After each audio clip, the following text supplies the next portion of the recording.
Good morning, children. Today we will continue with the part second of the story A Tiger Comes to Town. Till now, we know that tiger has come to the town to know or to study the behavior of the humans. He has been working in the circus, but somehow the tiger managed to escape from there and has come down to the town to just watch the behavior of the people. Now, let's see what goes in the story. He's now where? Remember, he is in a school. The honorary magistrate forbids the master. Forbids means stops. The master from entering the room where the tiger is.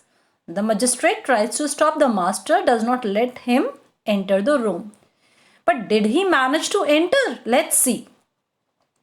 Meanwhile, I awoke. I means now here I'm talking about the tiger. You remember the narrator was tiger. So meanwhile, I awoke after a very good stretch of sleep and heard voices outside. The tiger heard there were people out, they were talking. I looked up and saw the headmaster cowering in the attic. The headmaster was still in the attic. I stretched myself and rolled for no particular reason except that I felt alive. Okay, as like you can say it's a normal behavior of a tiger, right? The tiger will definitely roar. So the tiger just roared. Now that was a normal behavior of tiger, but this man, the headmaster, got a little more afraid. The poor human being. Now here we are talking about the headmaster. In the loft must have trembled. Trembled means must have been frightened very badly. At that moment, which moment? When the tiger roared. I tried to assure. Assure means I just want to make the headmaster feel that I'm not going to hurt you. I want to give the assurance to the headmaster. What the tiger did? By raising myself and putting up my forelegs on the wall, scratching it and growling softly. Now the growl was soft according to tiger, but for a human being, even a simple soft growl would be a terror, which must have shaken the poor man so much that he seemed to lose control of his bowels and bladder. What is bowels and bladder? Bowels are intestines and bladder is gallbladder. So it must have just shaken him from inside. That means, no one is going to shoot, said my master. The master did not want anybody to shoot the tiger. You will see the tiger come out and walk off with me.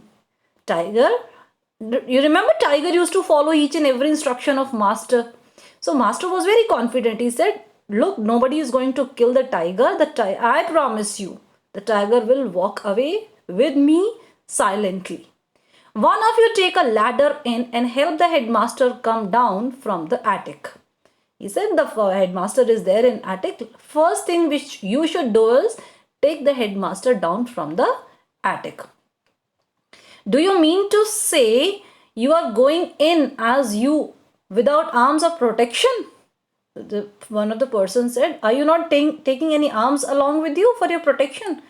Then master replied, yes, that's what I'm going to do. We have no time to waste. Now the chairman of the tiger committee said, by the power vested in me. Vested in me means the powers which are given to me, which the law has given to me. In my capacity. My capacity means which my authority allows me. As the second honorary magistrate, I give you notice that you shall not open nor enter that room. You will neither open the room nor will you enter that room. This is my order. My committee members will bear witness to this order. So there are people of my committee who will be as a witness, as a proof that whether you have followed or whether you have not followed my order. It comes into immediate force, notwithstanding the fact that it's not yet in written form. He looked around at his members who crowded near the window bars and they assented. Assented means they agreed. This man said, look, you have to follow my commands with immediate force means immediately you have to follow.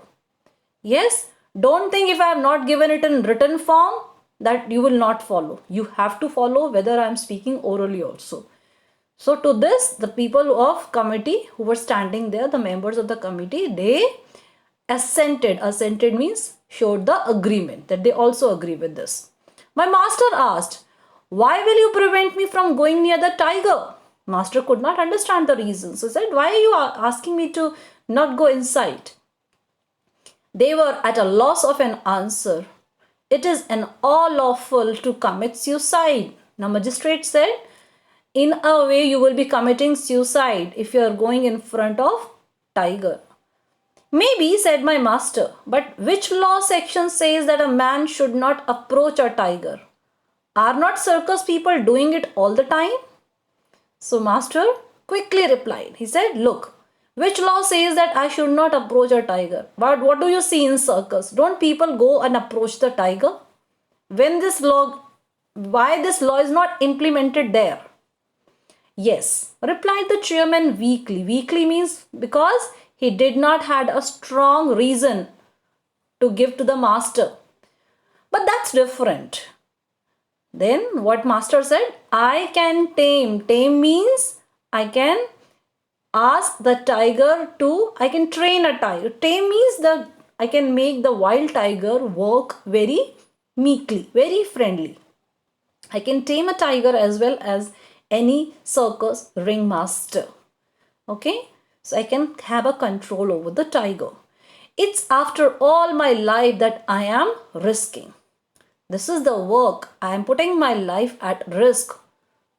Yes, this is the thing which I have been doing all my life, and I know this thing how to do it in a nice manner. There is no such thing as my life or your life before the eyes of the law. In the eyes of the law, all lives are equal. No one can allow you to murder yourself. A magistrate was, you can say, adamant. These lines, what does this line say? That magistrate did not allow the master to enter. He said, no, you're not going inside. Life or death is not in anybody's hands. You can't die by willing or escape death by determination. So they said that he said, like, you can't die whether you're willing, whether you really want to do from your own side, or escape death by determination. Even if you are determined, then also I will not permit you. A great power has determined the number of breaths for each individual. For each individual who can neither stop nor prolong life. That's why God says in Gita, I am life and death, I the killer and the killed. Now he started saying this master was saying, look, life and death is in not anybody's hands. It can be whether I am willing to go in front of, I am determined, or whether it comes all of a natural way. Death, nobody is certain about. That's why God has said in Bhagavad Gita also that I am the one who is killing, and I am also the one who is getting killed. So everybody is finally you can say a part of God. Whoever is getting killed or whoever is killing, everybody is you can say part of God. Those enemies you see before you, O Arjuna, are already dead. Whether you aim your arrows at them or not. Now this man just brings a line from Bhagavad Gita like, look Arjun, people are already dead. It's just that you have to perform the action. So whether you throw arrows to them, whether you aim arrows to them or you do not, it's up to you. Now, after hearing such words of master, the chairman was visibly confused. Visibly, clearly. It was clearly visible from his face that chairman was confused and bewildered. Bewildered is the same thing. Okay. In that case, you will have to sign an affidavit. Affidavit, beta, you can say it's sort of an agreement. Okay. So now what this man was saying, that you have to do the affidavit thing. Affidavit, I told you, it's an agreement. Agreement that we will not be responsible for your death, absolving us Absolving us means that we will not be the guilty people. Something happens to you, you will be solely responsible for it. For all the responsibilities for your life or death. Okay. Now, this man, he said, you ignoramus of an honorary magistrate. Ignoramus, a person who does not have much knowledge. Of an honorary magistrate, after all that I have said, in spite of all that urgency. And then he just took a pause, a breath. All right, give me a piece of paper and tell me what to write. He said, my God, I don't understand. Are you really a magistrate? Do you really have so much of a knowledge that there is so much urgency right now according to the situation, and you are asking me to write down an affidavit? Okay, give me a piece of paper, I'll write down. Tell me what to write. The magistrate took out a sheet of paper from his briefcase and gave it to my master. My master sat down and wrote to the chairman's dictation. Whatever the chairman was dictating, whatever chairman was speaking, the master was writing on that piece of paper, absolving everyone there from all responsibility. Absolving, freeing everybody from the guilt, or you can say from the responsibility, that he is the one who is responsible. Absolving is just freeing somebody from the guilt.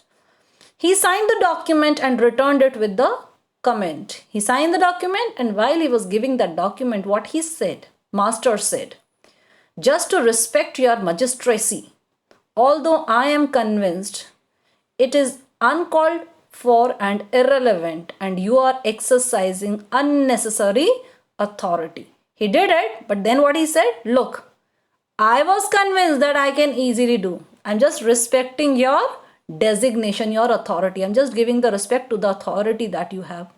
But you are unnecessarily utilizing your authority. There is no use of writing this affidavit right now. The chairman looked at the document and said, stop, wait. Tell me what is it that you have written here. Only what you have dictated. The man said, I have written what you have dictated to me. In a language we don't know, I can't accept it. This man was very irritated, chairman. He said, I'm not going to accept this. It's in Sanskrit, in which our scriptures are written, the language of gods. I write only Sanskrit, although I know 10 other languages, including Japanese. Without further ado, he put the key into the lock on the headmaster's room. There was a lock on the headmaster's room. You can say the lock would be somewhere up. Okay, so he just tried to unlock the lock which was there. Ado, without further ado means without delaying.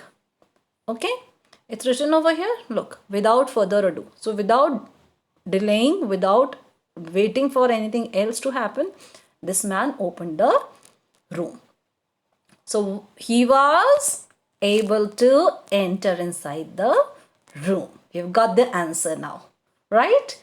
So this was a beautiful story by R.K. Narayan. We discussed he is a very talented person. He is a famous cartoonist also. We discussed in the class. Now, what are we going to do? We are going to do the question answers. With this video, I'm sending an assignment sheet. Very neatly, you have to write down your question answers in your notebook. Thank you, children.